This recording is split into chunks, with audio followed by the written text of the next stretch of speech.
Hello, all. A quick reminder if you're St. Valentine's Day Massacre online shopping this year, go to my mostnotorious.com website and hit my Amazon link for a wide variety of Al Capone themed memorabilia and fedoras for the whole family, or for anything else that strikes your fancy. Again, that's mostnotorious.com and hit my Amazon link in the top right corner. Also, I'm giving a stack of books away on my Facebook page this week. Simply take a screenshot of your iTunes rating and review of my show, post it to the Most Notorious Facebook page along with the others, and I'll randomly pick someone to receive a stack of gently once read by me books that have been covered on the show or will be covered on the show, along with an autographed copy of my historical novel, Ill Fame. I'll be drawing from a hat on Saturday, January 27th, so get it in right away.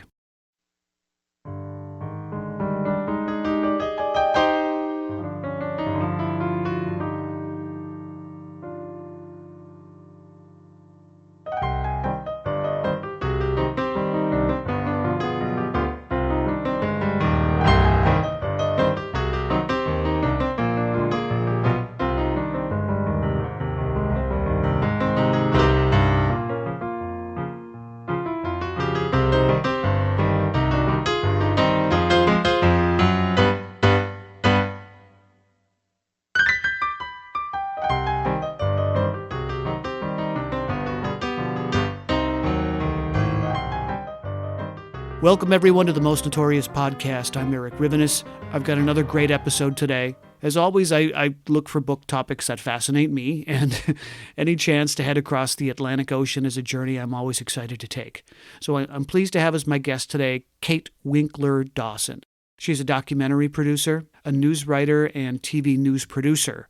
Her work has appeared in the New York Times, Washington Post, Fox News Channel, PBS NewsHour, and other media outlets. She teaches journalism at the University of Texas, Austin. Her book, Death in the Air, The True Story of a Serial Killer, The Great London Smog, and the Strangling of a City, is our subject today, and it's a pretty incredible one. Thanks for joining me today to talk about your book.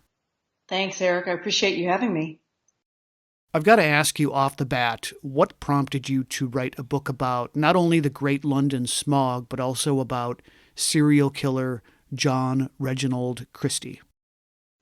Well, it was sort of accident. So, I ran across the story. I was surfing the internet. I like to go on, Getty and Associated Press and look at the photos of just historic events.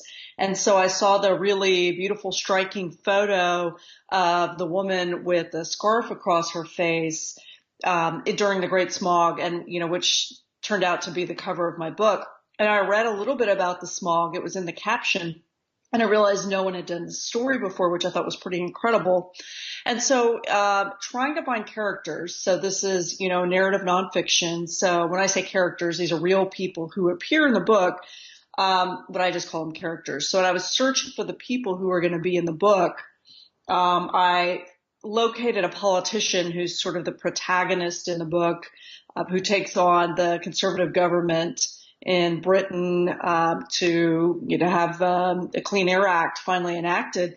And I was searching through the Times of London archives, New York Times archives, in 1953, which is a few months after the smog happened. And I was looking for my politicians, debates, anywhere where he appeared. And I kept seeing around March of 1953, I kept seeing these stories, these headlines, like the Beast of Burlington Place and Fourth Body Found and Skeletons in the Garden, which would intrigue anyone who's a true crime fan like I am.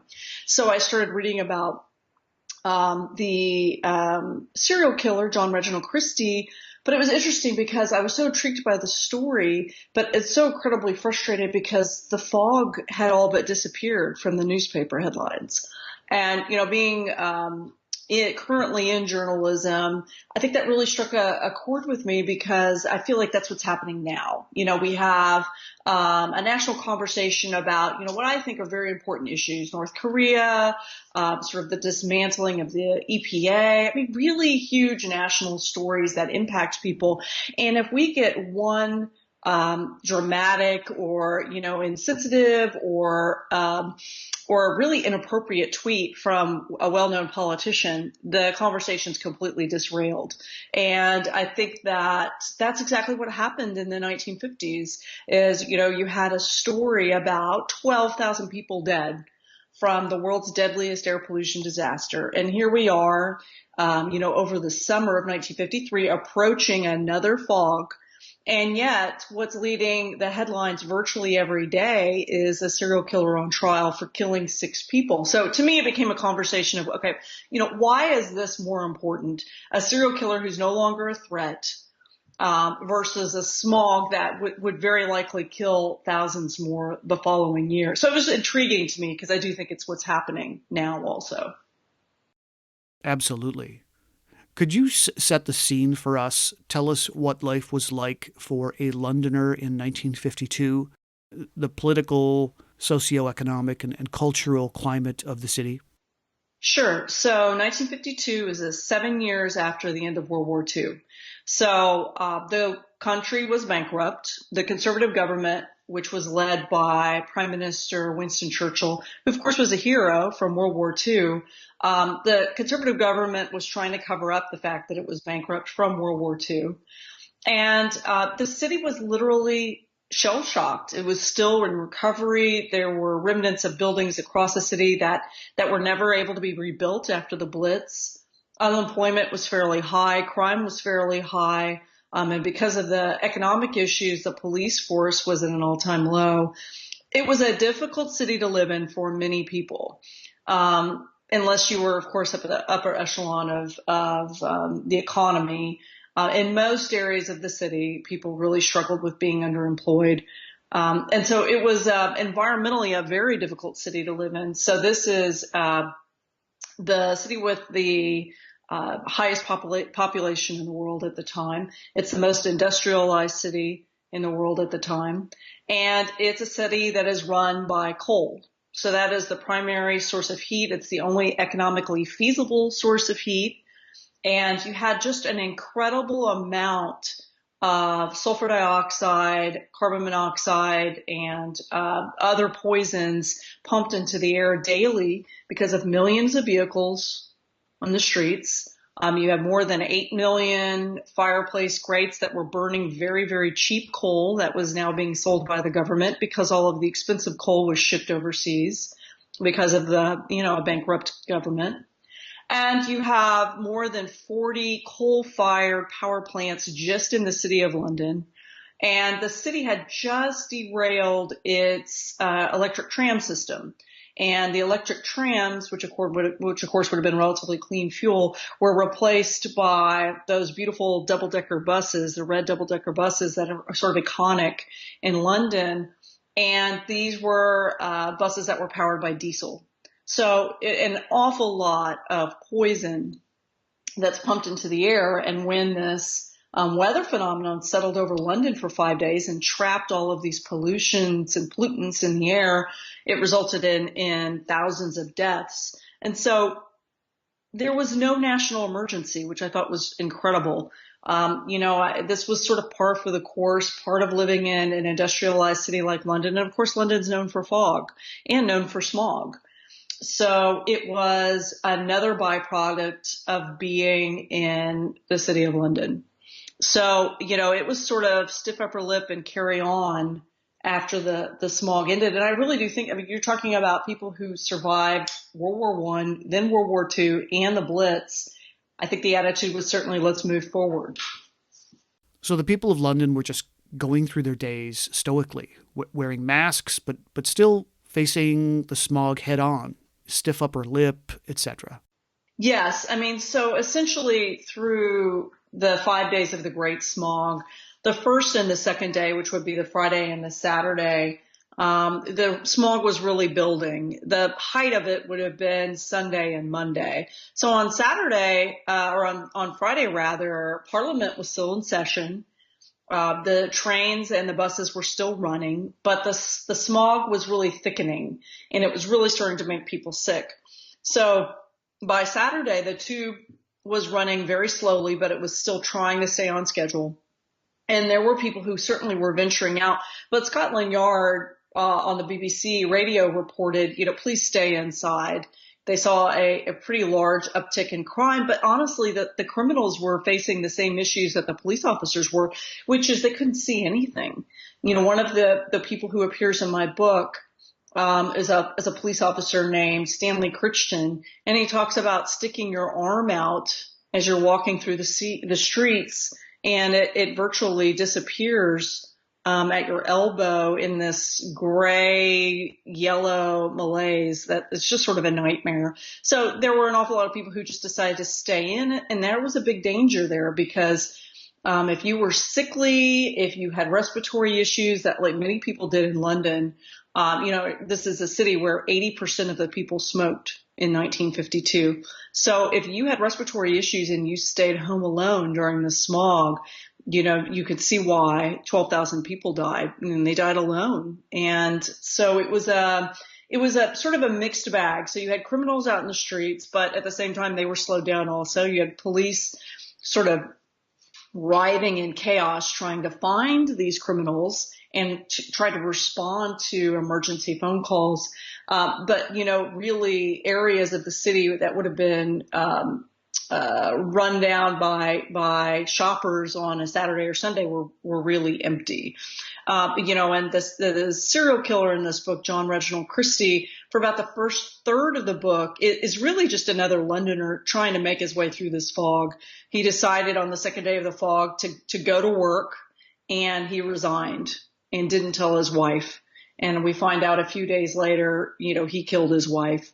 And so it's a time period where there's chaos, but people really tried to stay home and stay out of it. But a lot of employers on Saturday, the second day of the fog, still required people to come in. So it was a very stressful time.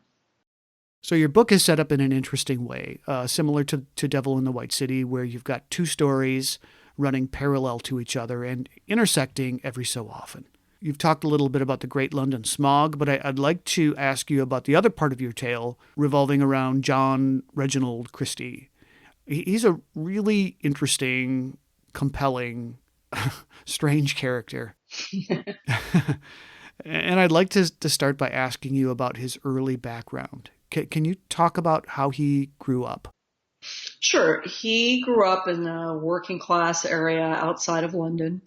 And, he had what I think many people would consider sort of the typical Victorian upbringing, which was a very, very strict father, probably bordering on physical abuse, who made his children walk, in perfect formation to church for several miles. And, he really, was a disciplinarian. And John Christie's mother was smothering, a little overbearing, and then he had four sisters who were incredibly overbearing. So, he sort of faded into the background, I think, for much of his childhood. He was very intelligent. He liked to take things apart and put them back together. And he was a Boy Scout. He was really devoted to the church where he essentially grew up. But as he got older, things started going awry for him. He was sort of socially awkward, partially, I'm sure, because of his background. And when he started to explore sex with women, with girls in his teenage years, he didn't perform particularly well. The girls made this very vocal to other people, which of course shamed him, embarrassed him, and made him really bitter. So you combine that with seeing his grandfather's body at his grandfather's funeral, as, this sort of dead body who's just laying there inanimate, and he was fascinated by it. So these two somehow strangely combined. As he got older, he became more antisocial and sort of more remote. Even though he got married, he had a really difficult time making connections with people. So when he was in World War I, he had enlisted, he was gassed with yellow gas, and he lost part of his voice. He became sort of squeaky. He had already sort of this, people described his walk as sort of an effeminate bounce. and he wasn't particularly good looking. So all of this, you can imagine, adds up to a man who's pretty repressed, unsatisfied with his life. He was sort of nondescript. But, as he sort of turned into this predator, it really did him a service, all of these things, because he really did fade into the background. He was never considered a threat. And where he lived, which was Notting Hill, is now very posh. But in the 50s, it was sort of a ghetto, not a good area, high crime, a lot of prostitution and gambling. So the women he approached and convinced to come back to his flat, he was not such a bad option, considering all of the other men who were thugs and abusive in that area. So it really worked to his advantage that he just seemed like a weak person. So that sort of wraps him up. I mean, I hate to use the sort of overused cliche of the serial killer being quiet and reserved and kept to himself, but that really was who he was. Very socially awkward. And then when he finally became it's really internationally known celebrity, and particularly in London, it sort of satisfied this need that he always had, that he had never received, which is attention. And in his way, I think he thought it was positive attention. So it's difficult to figure out really when the tide turned for him. He had an affair, and in the middle of this affair, something really snapped with him, and he strangled the woman during sex. And then after that, he had enjoyed that feeling, and after that, he actually plotted out how to seduce his future victims. So it was just it was like sort of this perfect storm of things happening at the same time, that really resulted in this murder spree. But even before he began this murder spree, he had a bit of a criminal record early on, right? He did. He was never considered particularly violent. He did a lot of stupid, silly things, a little embezzlement here. He stole letters when he worked for the Postal Service. He dated a woman. He and his wife separated for several years, for about a decade. And he dated a woman who was a single mother, and she just got tired of him refusing to find a job. And they got into an argument, and he whacked her with a cricket bat, which is sort of a flat baseball bat. He whacked her on the back of the head. He said he was taking a practice swing, which I'm sure he's not the first person to have used that excuse. But that was really the first time he had actually been violent. And this was before he started killing people. And even what's so interesting is even when he did kill women, he always had to disable them first. So this is where the coal gas came in. He convinced them to breathe this mixture into their lungs that was sort of, it was sort of like a menthol gas where, it could really cure whatever ailed them if they had asthma from fog. And he mixed it with coal gas, and they didn't notice, and they became disabled. And then he always used like a rope or pantyhose to strangle them because he was physically weak. He always had problems. He always had back issues or arm issues. I mean, he really was sort of stricken constantly with different ailments. So he is interesting. He is not the boogeyman who hides in a closet and jump out and overpowers his victim. He had some pretty big drawbacks, and he was smart enough to figure out ways to do what he wanted, get what he wanted, and sort of utilize his brains instead of his brawn, which isn't admirable in any way. It is fascinating, though. Oh, for sure. And there were lots of war widows in London during this time for him to prey on, weren't there? Right. And he really did what many serial killers do, contemporary killers do now, which is he focused on people who wouldn't be missed. So he had every woman, with the exception of his wife, who he killed was either pregnant or had children who were being raised by their families. and many of them were part-time prostitutes. That was just part of London. After the war, was just the employment was difficult to find. Good employment, good steady employment was difficult.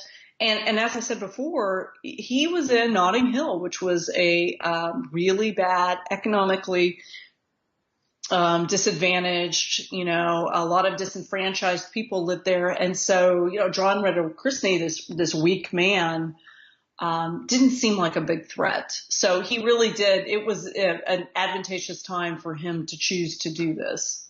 But because of the large number of soldiers killed in the war, there were fewer men for him to compete with, right? Right. And the ones who he did compete with were pretty ticked off. They were unhappy, in this area. They were repressed. And so, as I said before, he really had some extra money. He had a good government job. His wife was frequently out of town visiting her sister. And so he really had a lot of advantages that the other men in that area didn't have. And he just didn't seem like a threatening person at all. So it was, he was able to convince women to come back to his flat without very much difficulty if he had something to offer them, which was frequently alcohol or money. So we'll be back in a moment to the show after a word from our sponsor. So let's turn our thoughts to happy weddings for a moment. I'd like to talk to you about Zola, Z-O-L-A, Zola, the wedding company that will do anything for love. They are reinventing the wedding planning and registry experience to make the happiest moment in a couple's lives even happier. It's a fun and easy-to-use service and free, too. 300,000 couples have used Zola, and anyone listening to me right now who's engaged or thinking about marriage, listen closely. Zola Registry has everything you love about your favorite department store, plus things like honeymoon funds, fitness classes, wine subscriptions, and more. There are 500 top brands and 50,000 gifts, experiences, and cash funds. Price matching and free shipping every day, incredible customer service that goes above and beyond, and a personalized registry with photos and notes explaining why you're coveting certain gifts. Zola has a free suite of wedding planning tools, including free wedding websites. Zola's registry automatically integrates into their Zola wedding website, so guests can seamlessly shop and get all the details they need in one place. And there is also a customizable checklist and guest list manager. And Zola's tools can be managed by the Zola Weddings app for iPhone and Android. So here's the best part. All you future brides and grooms are going to get an early gift from Zola, just for listening to Most Notorious. When you sign up with Zola, you're going to get a $50 credit towards your registry just by going to zola.com/notorious. That's right, a $50 credit. I'll spell it for you again, ZOLA, zola.com/notorious. So give yourself the wedding that Bonnie and Clyde never had. One more time, zola.com/notorious for a $50 credit when you sign up. Cheers and congratulations. Now back to the show. So it's 1943 when he commits his first murder, right? Right. Can you talk about the circumstances leading up to that murder?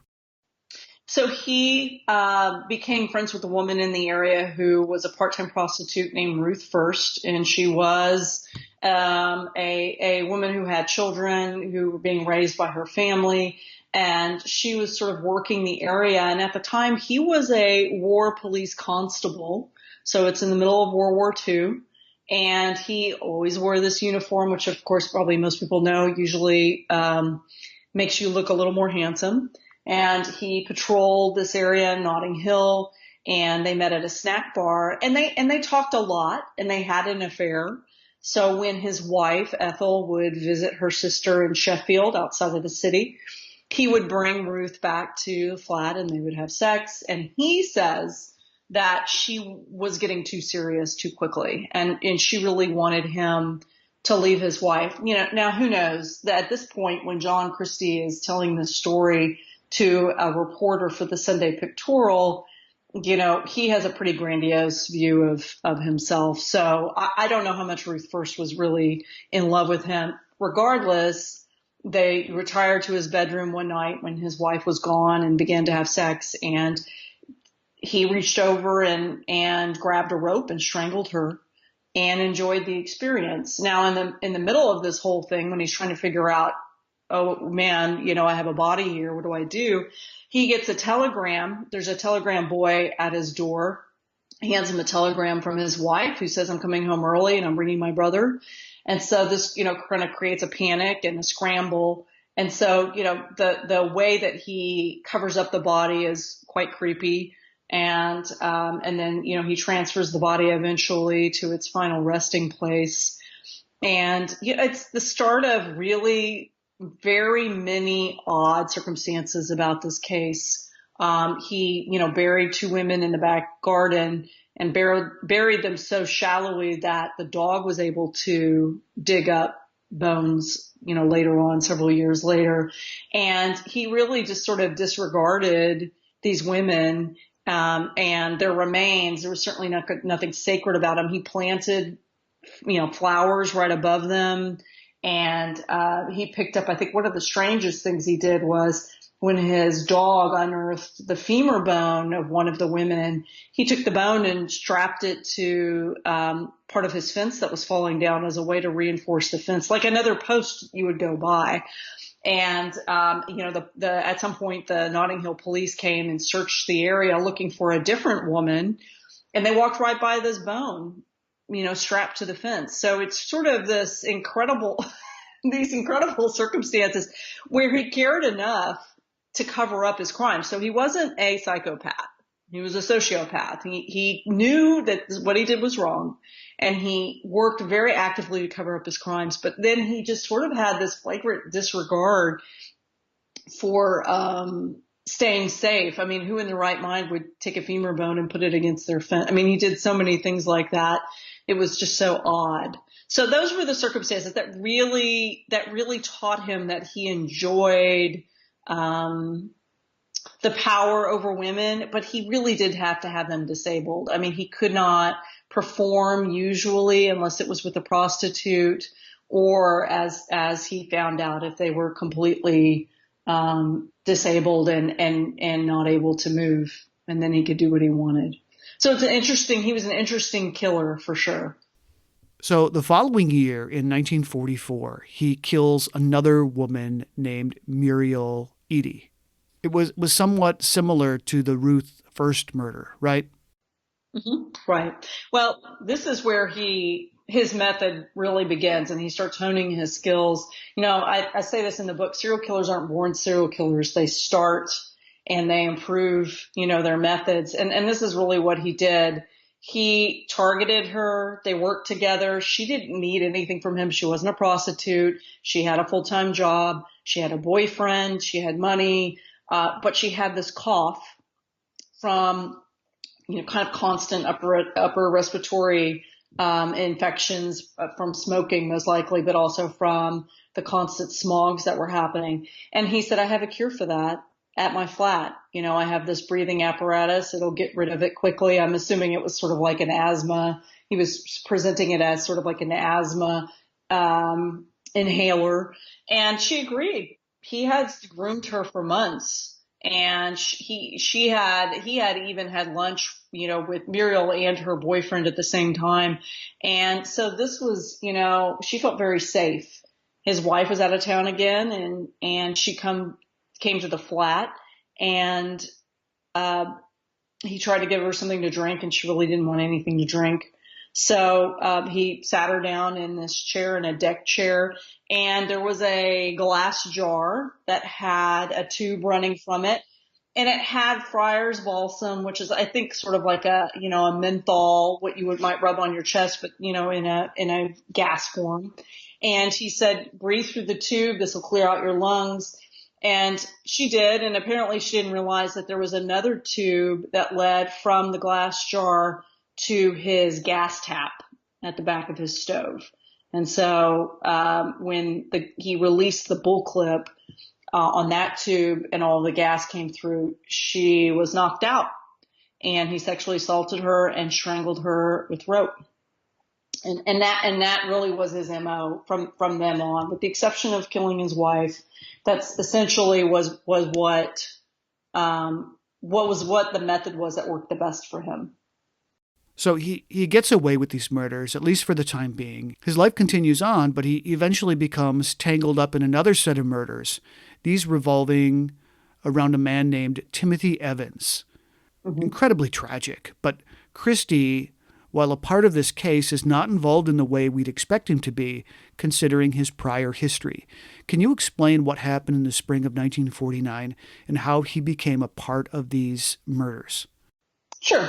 So to catch you up, at this point, he has killed two women. Nobody knows about them. He's buried them in the backyard. And he's continued to see prostitutes. But, his wife goes through phases where she travels and then she doesn't. And he really can't do anything unless she leaves. So he's at her whim, essentially.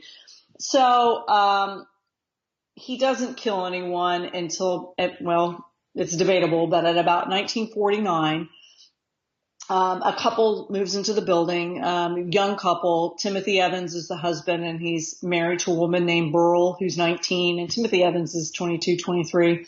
And then they have a newborn baby named Geraldine. And for about a year, they live on the top floor, and a single older man, pensioner, lives on the middle floor, and then Christie and his wife live on the bottom floor. And Christie and Ethel didn't particularly care for Timothy Evans. They thought he was a drunk. They thought he was violent. He was abusive. He had affairs. They liked the little girl. And actually, Ethel would babysit for her sometimes when Burl would go and try to work. So in 1950, or I guess right at about 1949, Timothy Evans travels to Wales at the end of the year and goes to a police station and says, "I've killed my wife and my daughter.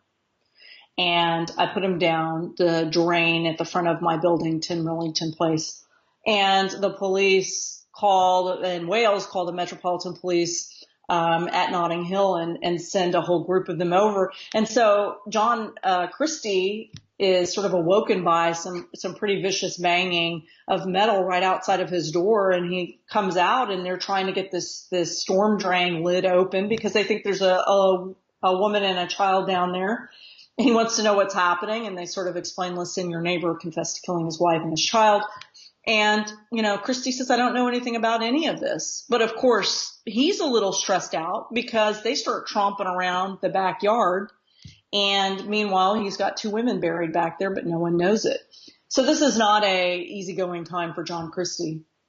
So they don't find Burl and the little girl down the storage drain. They look everywhere, and despite some pretty serious missteps, they finally locate Burl and the little girl inside of the wash house in the backyard. This happens to be the same wash house where John Christie stored very temporarily the two women who he buried in the backyard. So at this point, Timothy Evans, who has been presented with, photographs of his wife and his little girl who had been wrapped up sort of like mummies in this wash house, says, you know what, I didn't do this. My neighbor, John Christie, didn't. I didn't do it. And no one believes him. And he confesses and then recants and confesses. So he does this 3 times where nobody believes him. He's a liar. None of his stories work. When he does confess, the stories don't make sense. And then when he recants, the story doesn't make sense. So the prosecutor asks John Christie to testify against Timothy Evans during this murder trial. And Christie agrees and says this, he was abusive, which he was, and he was having affairs and he threatened to kill her. And he's just not a good man. So Timothy Evans is eventually convicted of killing his wife and his little girl. And the last thing he says is, I didn't do it. John Christie did it. But it doesn't matter. He's been hanged. And now you flash forward 2 years later during the Great Smog of 1952. No one has died since then. So if Christie has not killed his upstairs neighbor's wife and little girl, he hasn't killed anyone since 1944. So, 8 years later during the smog, he resigns from his job. And then 3 days later, he kills his wife. And then he goes on a killing spree after that. And once they start discovering the bodies in the house, obviously the police and the public start putting this together and say, we probably executed the wrong man, because how could there be two killers living in the same house at the same time. And eventually John Christie confessed to killing Burl Evans and Geraldine Evans. His confession made no sense. It was very confusing. It was actually physically impossible. And later on, he admitted that his attorney convinced him to confess to pretty much everything under sin. I mean, really, if Kennedy had been shot at this point, he would have confessed to that too, because he was hoping, to be deemed insane, and then his life would have been saved. But he said, no, I don't kill kids, and I would never have done that. So this has been a controversial case for decades and decades. And it's still a big question mark about what happened. I mean, these are two men who at times were both very violent. They both had sort of motives for killing women. And I think that, going on the assumption that there can't be two killers in the same building is very, very naive, because a serial killer is an anomaly and one thing. But a serial killer whose neighbor in 1952 Notting Hill gets drunk and snaps and kills his wife when he's already demonstrated a aptitude for violence isn't, to me, surprising at all. It wasn't shocking when I read about the case, but I think it's still shocking to many people. How were Burl and Geraldine killed? They were both strangled. And I know it is a coincidence. There's so many parts of these cases where they overlap, and it's very confusing. There's so much evidence I lay out in the book. I think in sort of a cohesive way, there are a few key things that you hone in on. I think one of the most obvious, the strike against John Christie, is the strangling. There's no physical evidence that actually either one of them killed Burl and Geraldine. There's no, fingerprints. None of that was really possible with the material that was used. So they were strangled with Burl was strangled with a rope. Geraldine was strangled with a necktie, and neither man admitted it was his necktie. Geraldine or Burl had no carbon monoxide in her lungs, which is what was found in all of the other victims, with the exception of the wife, Ethel. So that again goes against Christie's method. And one of the main issues, one of the sort of keystone cops moments, as I call them, there were many in this case, was that the pathologist was told to not do a rape kit on Burl Evans because the husband had already confessed. If he had, he might have found, sperm, and that might have indicated that John Christie had been present, because that was his sole purpose, was, to sexually assault women, with the exception of his wife, who didn't sexually assault. But he did that obviously as a way to sort of get her out of the way. It was a necessity for him. So we don't know if Burl was sexually assaulted. On the autopsy, they said it was sort of inconclusive. And we do know that she didn't have any carbon monoxide in her lungs, which again would have been sort of counterintuitive for Christie to go back on that method. I think for me, the biggest part of the evidence that doesn't line up with Christie, I think, is that the pathologist took photos and made notes, and I have the photos from Burl's original autopsy, and she was hit in the face, punched in the face so hard that her upper lip was so swollen it touched the tip of her nose. That's a hard hit. And the pathologist said that he estimated that this hit happened within 20 minutes of her death. So 20 minutes before she died. And I sent the photo to two pathologists who I know, and they looked and they said, based on the photo, without seeing the body in person, that seemed about right. So to me, it makes absolutely no sense for Burl Evans to allow John Christie, her neighbor, who she doesn't know very well, to punch her in the face, to stay quiet for 20 minutes, and then to be strangled. To me, it makes more sense that an abusive husband hits her in the face, which he had done before. They continue to argue, and then he strangles her. So that's one of the kind of the bigger keys for me. But it's a mystery. They were both liars. They were both violent. They both confessed and recanted. So, we just will never really know the truth. And there are some that think they acted together in this, right? But in hindsight, it doesn't really seem likely. It's ridiculous as far as I'm concerned. I think that when you have killers who work in unison, they have to have a very special trusting relationship, and neither man liked one another. I mean, they just really didn't. And there was a judge in the 1960s in 66 who was asked to head an inquiry again into this case. And the judge said that he believed that Burrell was killed by Timothy Evans, but that the little girl was killed by John Christie, which makes absolutely no sense. I mean, it's hard enough to believe that without a rape kit or evidence of rape, that he would have had any motivation to kill Burrell Evans to begin with. But it doesn't make any sense to me that he killed a little girl. His attorney tried to get him to confess to killing a teenager in Windsor when John Christie hadn't even been in Windsor at the time. And he said, no, I don't kill kids. And I believe that. I mean, they had helped babysit Geraldine in the past, and he could have taken her to any number of churches and just left her on the doorstep if he wanted to get rid of her.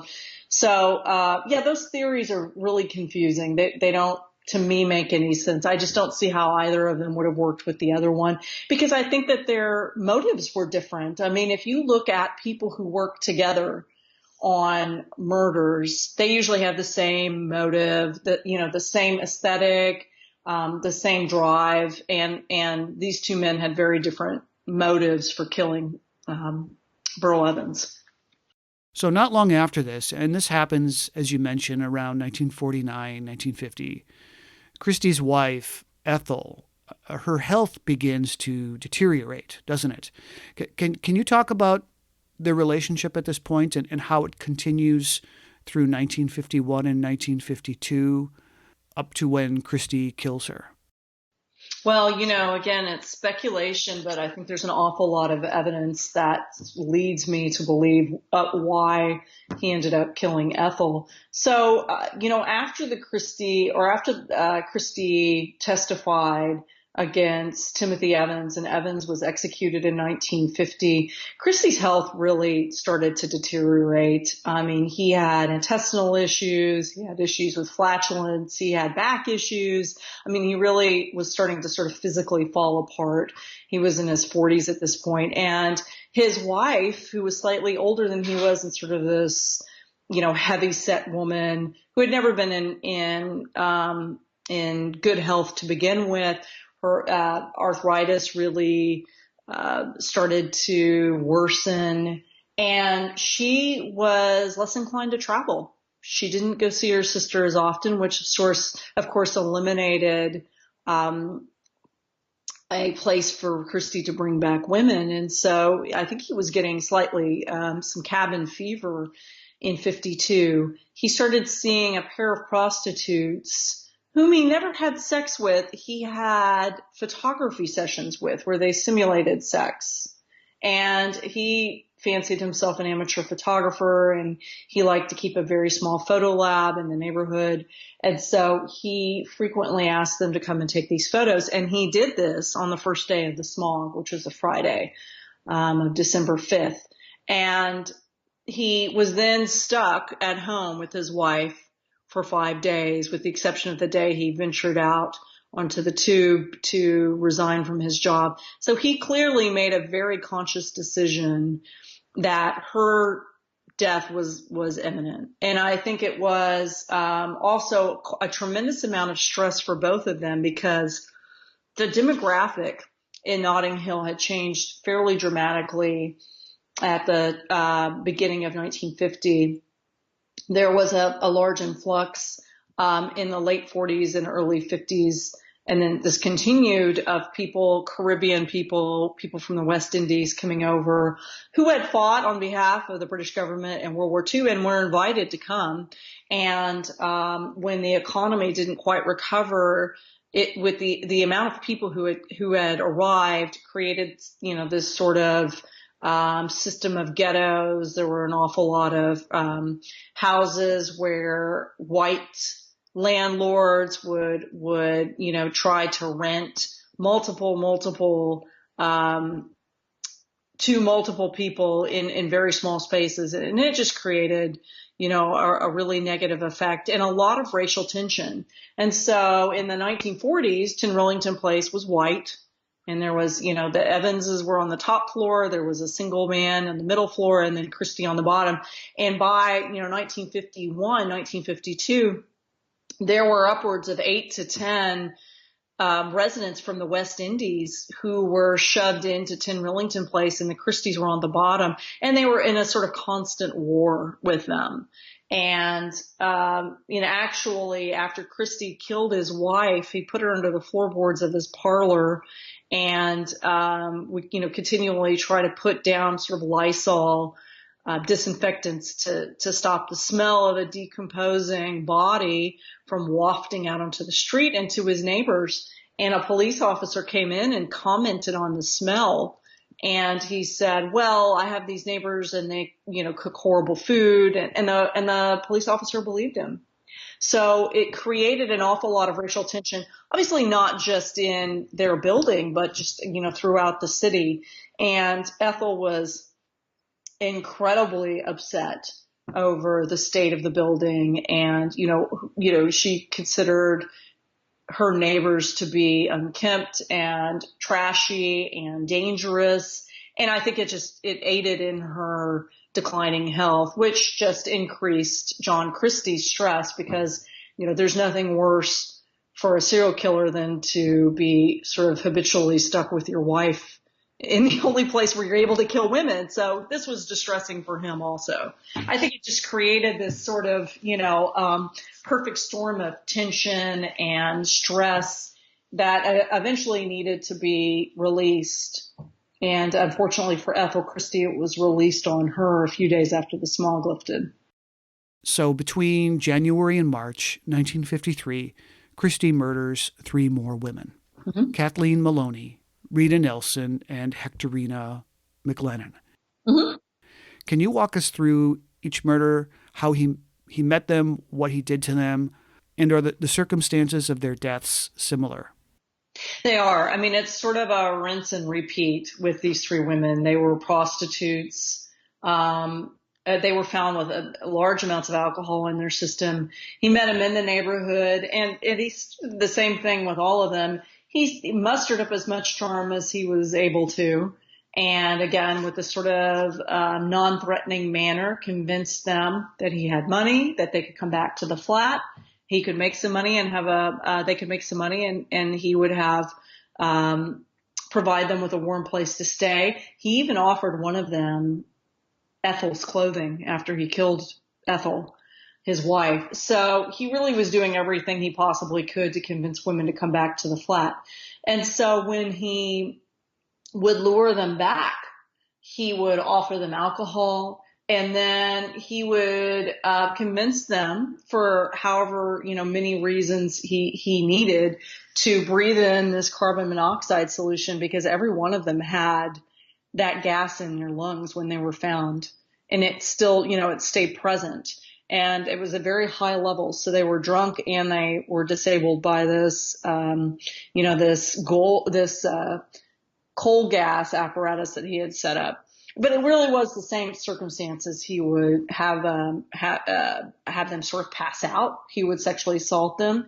He would strangle them. And with the final 3 women who you mentioned between January and March of 1953, he sort of shoved them, all 3 of them, after he would kill them, he would shove them into an abandoned coal cupboard that was in his kitchen. And he essentially wallpapered over. He put a temporary wall over this cupboard to cover them up.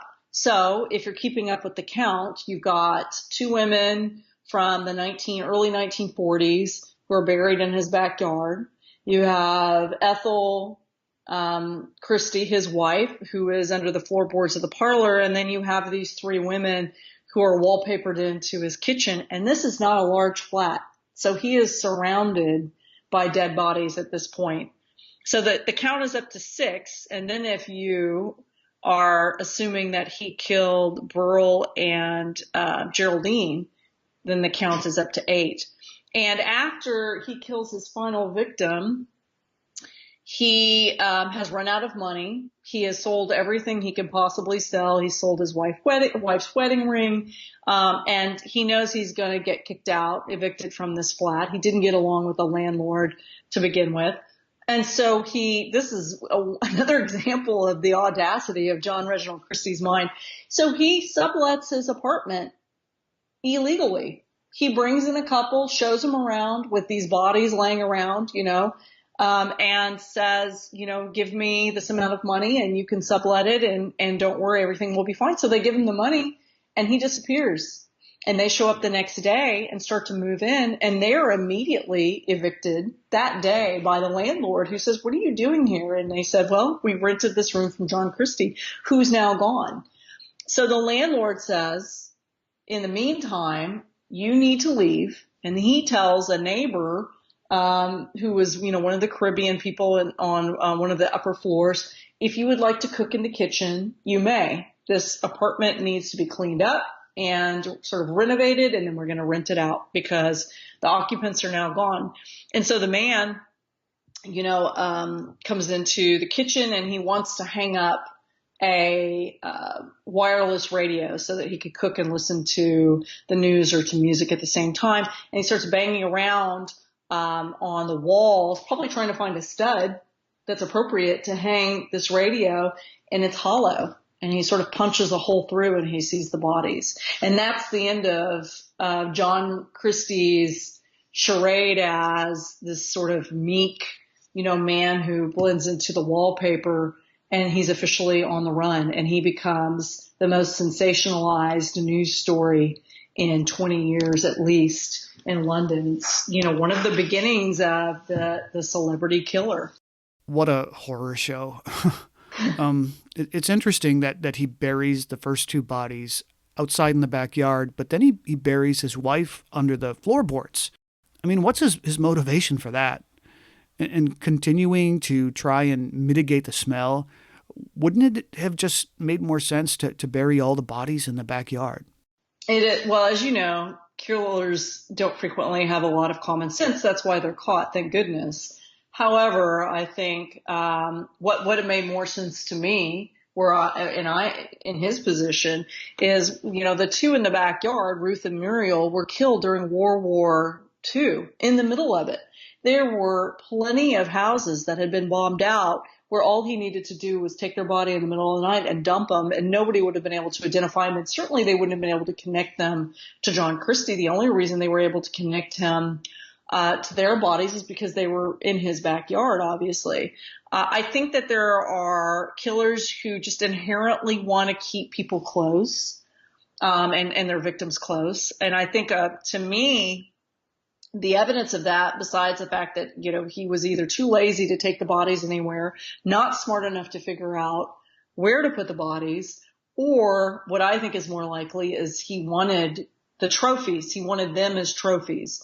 And the evidence I have of that is one of the police officers, who is someone who he just passed away recently at the age of 101, Lynn Trevelyan, later became a sort of a war hero. But during Christie's time, he was a police officer who had officers working under him who were working on the Christie case. And he was told to bring his officers to 10 Millington Place because they were finding bodies. And so he instructed his officers to go out to the back garden and dig around because they had already found 2 skeletons and they were wondering if there were any more buried out there. And Trevelyan noticed a gold leaf tobacco tin, which was a kind of a copper bright tin, laying on one of the mounds. And there was a lot of trash in this yard. I mean, this really was, they were finding animal bones and of cows, of dogs, of cats. I mean, they really were finding a lot of stuff in his backyard, along with rubbish that the neighbors had dumped into the garden. And so Trevelyan notices this little copper tin, and he walks out, he picks it up and he opens it up, and there is 4 to 7 to maybe up to 10 tufts of pubic hair that had been snipped. And this was Christie's trophy. And he had done that with his wife and had said he had done it with several of the victims. And this was this was an idea of the prosecutor to try to maybe connect Christie with Burl Evans, that perhaps if they could identify her hair in that tin, that would be the proof that Timothy Evans was wrongly executed. But there was no evidence that had happened. And so, Christie's sort of penchant for keeping trophies leads me to believe that this was his way of keeping these women and these memories close to him. But it was so odd. I mean, to plant roses and flowers above the victims, and to have, at one point he invited someone to spend the night and sleep on the floor right above another victim, in the floorboards. So it's a very, and then, have these subletters walking around. He took money so they would move in, and then he walked off kind of into the sunset, hoping he would disappear. So a lot of what he does makes a lot of sense and is very smart, but there are obviously a lot of missteps that he took. Well, whatever he did, he killed people over a 10-year span and got away with it. So he obviously was skilled at some areas of cover up. But he took advantage of a chaotic time, didn't he? And I'm sure the police were stretched thin. Right, very much. He was at the right place at the right time and took advantage of this. And he probably got away with this a lot longer than he should have, wouldn't you say? Oh, yeah, absolutely. So, I mentioned to you the sort of many of the Keystone Cops moments of the sort of bungling of the Notting Hill Metropolitan Police when they were searching all over 10 Rillington Place looking for Burl and Geraldine Evans, on the instruction of Timothy Evans saying, "I killed my wife and my child, go search." So when they searched, they went into the back garden and walked right past that femur bone that Christie had strapped to the fence. I mean, literally walked right past it through the fence gate. If they had just spotted that and had asked questions, then you have 4 people who would still have been alive. So his wife and the 3 women who he killed afterward. But they just never picked up on it. So they were walking over 2 women buried in the backyard. But it was on a lot of trust. I mean, he was a War Reserve police officer. He was, they knew would testify in the case against Timothy Evans. He had been very open and willing to sit down and talk with the police about Timothy Evans and his background as an abusive husband. So, they really had an awful lot of trust and not very much skepticism with John Christie. And I think a lot of that comes from he being this government employee and a War Reserve police officer, and generally what seemed to be for the area an upstanding person. Right. So once they took Christie in, did they have an easy time coercing a confession out of him? Once they brought him in, and he was very cagey with them. So what I mean by that is that he was very open about the first 2, the women in the garden, of the circumstances. But the final women, the prostitutes at the very end, 3 women, he lied. He said he never sexually assaulted them. He said that they forced their way into his flat. Of course, at different times he killed one kind of per month, essentially. Between January and March, that they forced their way into his flat and he killed them out of self-defense, which of course is ridiculous. I mean, the pathology clearly showed that they had been gassed and poisoned and then sexually assaulted. And then with his wife, he said that he did kill her, but it was essentially to put her out of her misery because she had accidentally overdosed on prescription barbiturates. And he woke up one morning to her gagging and choking, and he decided the best way to relieve her of this was not to call the police or an ambulance, but to strangle her with a pair of pantyhose. So, on the other hand, there was this phenomena that I'm completely, as a journalist, fascinated by, called checkbook journalism that happened in the 1950s in London, where essentially these celebrity journalists who specialized in sensationalized crime stories for the local newspapers competed for exclusive stories from killers who were getting ready to go on trial.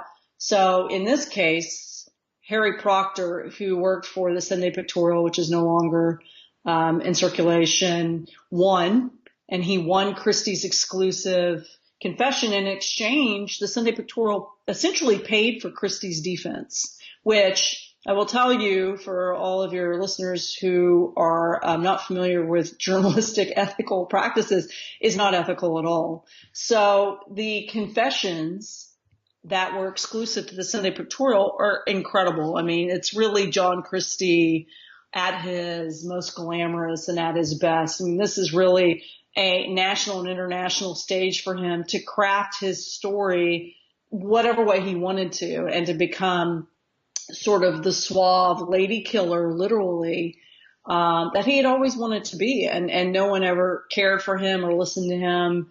And now all of a sudden there are women clamoring to meet him, people begging to be in the courthouse. You know, he's getting incredible amounts of attention. And so he kept pictures of himself in his jail cell. I mean, it was really remarkable how things changed for him once he became this infamous serial killer. So, you know, as with many criminals, they are unreliable sources. But, you know, everything that Christie said certainly had a zing to it. But at its heart, everything was backed up factually from what he said. So, you know, he was honest about some things, but then certainly I don't think anybody believed that these last three women he killed because they threatened to overpower him. So for all of these murders he's committed, he's only tried for one, and that is the murder of his wife, right, Ethel. Right. Can you talk about that trial and the strategy of the defense, the strategy of the prosecution, and how things eventually turn out for him? Well, it's interesting. The prosecution was really in a bad position because the defense kept trying to introduce the murder of Burl and Geraldine Evans into this trial. I mean, they were desperate to. You know, Christie confessed to killing them. They wanted to bring them in. I think a couple of reasons. One is I think the defense really wanted to embarrass the prosecutor who had prosecuted. This office had prosecuted Timothy Evans. So if they introduced the fact that the Crown had wrongfully executed another man, that was, of course, a strike against them, and maybe jurors would be less willing to believe whatever the prosecutor said at this point. But on top of that, I think they really were hoping for eventually making an insanity plea, because the defense attorney really was willing to do anything it took to save John Christie's life. And John Christie was willing to do that too. You know, when he was first arrested, and he confessed to killing these women, which, you know, was irrefutable. They were in his house and they were in his backyard. So he really couldn't deny it. There was too much evidence against him. But he could deny Burl Evans and killing Geraldine and Burl Evans. And he never mentioned them when he was first arrested and was giving all of these confessions. But after he had a meeting with his attorney, he went back and confessed to killing them. And so I think that he called it the more the merrier, sort of the kitchen sink defense, which is you just confess to everything under the sun. And so it was really, the prosecution was really having a difficult time keeping Burl and Geraldine out of the trial. But I think eventually it's even now, but certainly in the 50s, it was a very steep and windy road to get to someone being deemed insane. I mean, there's an awful lot that you have to prove in order to say that your defendant is insane. And they just weren't able to reach it. I think people thought that he was a sociopath before this phrase was even, was coined. But I think at some point it just became very clear that there wasn't much that could be done for Christie. So he just really relished the public attention while he could. And he didn't show much remorse either, did he?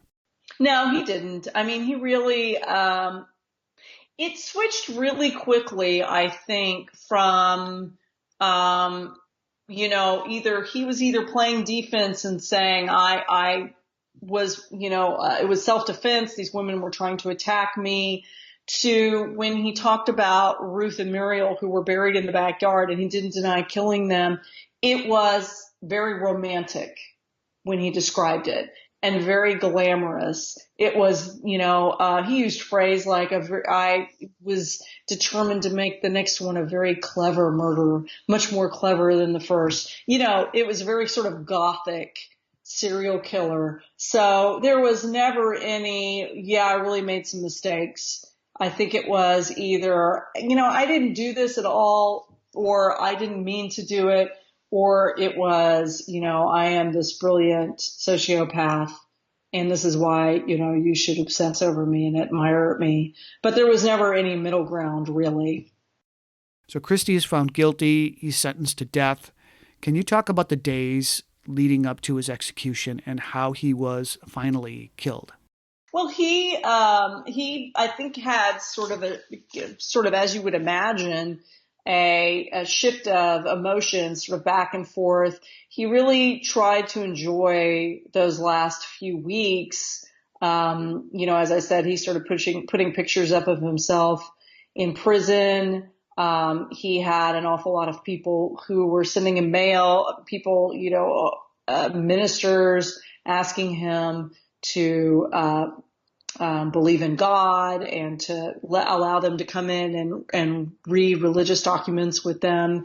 And he had women write him. And so it really was this sort of bravado that he had never received before. But as the day grew closer and it became obvious that the execution was going to happen, he wrote a brief will where he left everything to one of his sisters. And at the bottom, I thought that was very telling. At the bottom, he said, essentially apologies for any inconveniences I've made of you.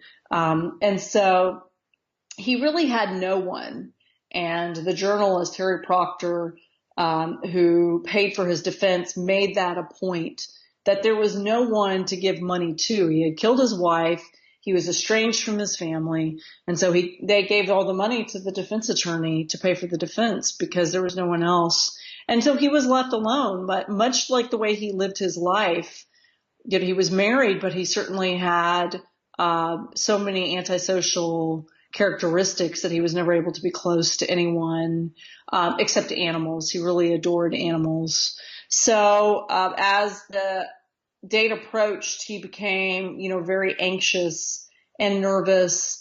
And he really it was sort of a fearful time. And he was this kind of weakened man. So he didn't face the gallows bravely. It is an interesting note, though, that the man, Pierpont, who was the UK's most famous executioner, the man who executed him had also executed Timothy Evans. But there were thousands of people who came to watch this execution that stood outside the gates. They weren't able to see it, but they wanted to see the notice be put up when he was finally executed. It was just a media circus. It was remarkable. Interesting. Is there some metaphor here? The smog finally clears. Christie is finally caught and killed. Does it say something about the city of London? I mean, I think that it says, but any society, even 65 years ago, of this kind of stories that we're fascinated by, that are titillating. I mean, it's sad to say that tabloid stories do seem to rule over stories of substance. And I think that's very true today. It is certainly more interesting to read a story about a clear and present danger like a serial killer on the loose than it is to read a story about the environment that is a systemic problem that needs a solution that's going to take decades to solve. I mean, it's sort of common sense. I mean, they're two drastically different stories, two very different killers that happened at the same time. And how we react to these stories tells a lot about us. And I'm afraid, certainly like what happened 65 years ago in what's happening now doesn't say anything particularly positive about the sort of stories that we're attracted to and the issues that we're attracted to. Again, it doesn't seem to be very difficult for us on social media and certainly on networks and in newspapers to be pretty easily distracted and derailed from very serious conversations about national issues that are important, but are not sexy and not titillating or tantalizing or sensationalized in any way. So what is the quality of air in London now? How did things change after this? Well, eventually, the UK passed the 1956 Clean Air Act, which was sort of the blueprint for other countries, including the United States, to follow. So it was a landmark sort of federal bill that required the British government to create smokeless zones where coal burning was not allowed. And so that was a tremendous boost for environmentalists, and it really did immediately have an effect on the city's quality of air. Of course, now the quality of air in London is dismal, and it's of course not because of coal. It's because of exhaust and fumes from all of the vehicles in a city that's, has a high population of people.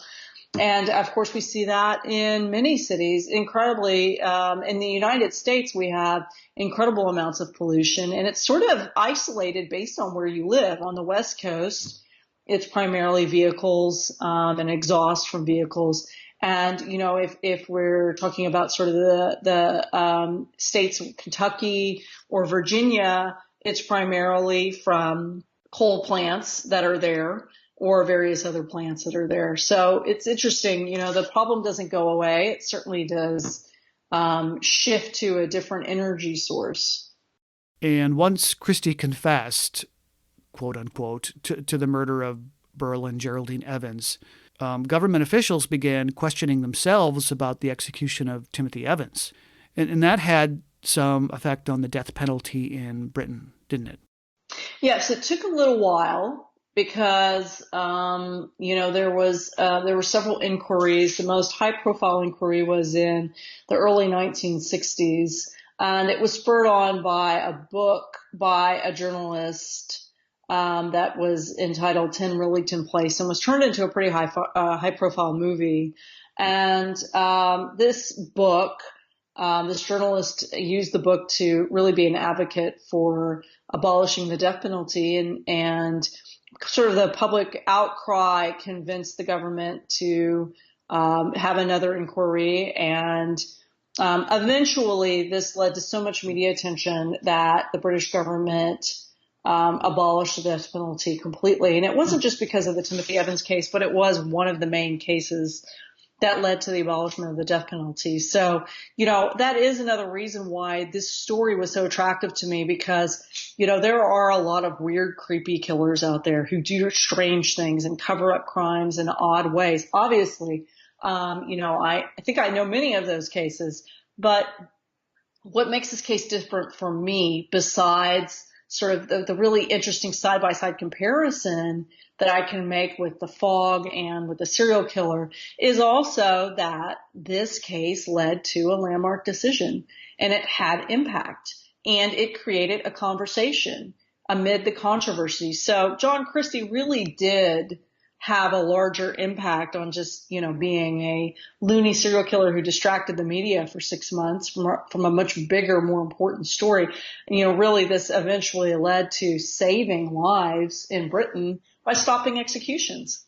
And he's lived on in film and theater. And I think most recently, I don't know if it was a television series or a movie starring Tim Roth as John Reginald Christie. Did you see that? And what was your reaction if you did? So I did see it, and it's based on it was a 3-part series from I think it was through the BBC, and then they eventually brought it to America. It was a limited series, and Tim Roth played John Christie and did a fabulous job. It's based on 10 Rillington Place, which is the book from Ludwig Kennedy, who was the advocate. And of course, it takes the point of view that Timothy Evans was innocent and John Christie was guilty of killing Burl Evans and Gerald Evans, which is just, to me, that's not the right answer. But cinematically, it was really interesting. I think that it's also kind of operated under the belief that Ethel was under her husband's thumb and was aware or suspected that he killed these women, which I absolutely don't believe. I mean, she left John Christie early in their marriage for 10 years. I don't think that she would have hesitated to walk if she thought he was a serial killer. I just don't think that makes any sense. But, that probably wouldn't have made very good theatrical drama. So, but no, I don't agree with the premise of it, of course, no. Right. So where can people learn more about you and your work? Well, I have a website, so katewinklerdawson.com, and I have a contact page there, so, anybody can ask a question. And it's got, sort of what my background is, and there's a book trailer on there, and I've got some footage of the fog. And so, that's a really good place to start. Also, I've said this on social media that if someone's interested in picking this book for a book club, that, I'm happy to appear via Skype. I'm going to be via Skype in Georgia, and I'm in Texas right now, in a couple of weeks for a book club. As long as it's, 5 people or more, I'm happy to do that, and I can do a little Skype Q&A. So, yeah, that's a good place to start, is my website. Well, that's excellent. Well, thank you so much for your time today. Thank you, Eric. I really appreciate it. Thanks again to Kate Winkler Dawson for chatting about her book, Death in the Air, the true story of a serial killer, the Great London Smog, and the Strangling of a City. Please don't forget, if you're making wedding plans, go to zola.com/notorious for a $50 credit after signing up. And this has been another episode of the Most Notorious podcast, broadcasting to every dark and cobwebbed corner of the world. I'm Eric Rivenes, and have a safe tomorrow.